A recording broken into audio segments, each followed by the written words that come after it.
अगर 1 रुपए का सिक्का आपके हाथ में हो और फिर भी आपको 5 रुपए खर्च करने पड़े तो क्या ये व्यवस्था की नाकामी नहीं है। नमस्कार, मैं हूं संजय सिंह महान और आप देख रहे हैं यूपी ताजा न्यूज। आज हम एक ऐसे मुद्दे पर बात करने जा रहे हैं जो सुनने में छोटा लगता है, लेकिन इसका सीधा असर आम आदमी की जेब पर पड़ता है। हमीरपुर और महुआ, इन दोनों जिलों के गांव और कस्बों में 1 और 2 रुपए के सिक्के व्यवहार में नहीं लिए जाते। नतीजा यह है कि 1 रुपए की चीज के लिए 5 रुपए देने पड़ रहे हैं और 22 रुपए का सामान खरीदने के लिए 25 लेना मजबूरी बन चुका है। बच्चों की छोटी छोटी जरूरतें भी महंगी हो गई है। जब छोटे सिक्के नहीं चलते हैं तो सबसे बड़ा नुकसान किसे होता है? अमीर को या रोज कमाने खाने वाले को? ग्रामीण इलाकों में किसान, मजदूर, छात्र और छोटे दुकानदार, हर कोई इस समस्या से प्रभावित है। 2016 में हुई नोटबंदी के दौरान ग्रामीण इलाकों में बैंकों के माध्यम से 1 और 2 रुपए के सिक्के बड़ी मात्रा में वितरित किए गए। उस समय लोगों ने इन्हें मजबूरी में ले लिया, बाजार में चलाने की कोशिश की, लेकिन धीरे धीरे दुकानों में इन्हें लेना बंद कर दिया गया। आज स्थिति ये है कि जो सिक्के बैंक ने दिए थे वही बाजार में नहीं चल रहे और वही सिक्के बैंक वापस लेने को तैयार नहीं है। अगर कानूनन सिक्का वैध है तो फिर बाजार में अवैध क्यों?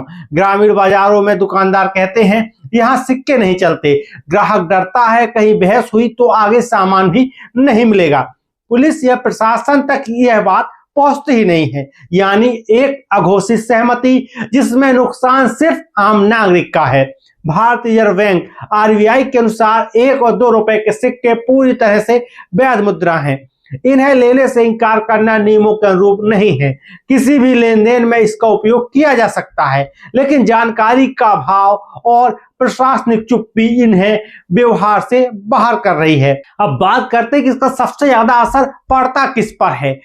मजदूर परिवार, छोटे बच्चे, स्कूल जाने वाले छात्र और रोजमर्रा की छोटी खरीदारी। जब 2 रुपए का पेन 5 में मिले तो शिक्षा सस्ती कैसे होगी? अब सवाल उठते हैं, क्या जिला स्तर पर कभी आधिकारिक जागरूकता हुई है? क्या बाजारों को स्पष्ट निर्देश दिए गए हैं? क्या बैंकों ने सिक्के लेने की व्यवस्था की है? अगर समय रहते स्पष्ट सूचना और कार्रवाई होती तो आज ये समस्या हमीरपुर और महुआ में इतनी गहरी न होती। ये सिर्फ किसी एक गांव या कस्बे की कहानी नहीं है, ये पूरे क्षेत्र की सामूहिक आर्थिक परेशानी है। जब सिक्का चलना बंद होता है तो असल में भरोसा बंद होता है। सिक्के वैध हैं, समस्या धारणा की है। समाधान जानकारी और प्रशासनिक स्पष्टता से ही निकलेगा। यही उम्मीद है कि जिम्मेदार अधिकारी इस छोटी लेकिन असरदार समस्या पर गंभीरता से ध्यान देंगे। मैं हूं संजय सिंह महान और आप देख रहे थे यूपी ताजा न्यूज। धन्यवाद।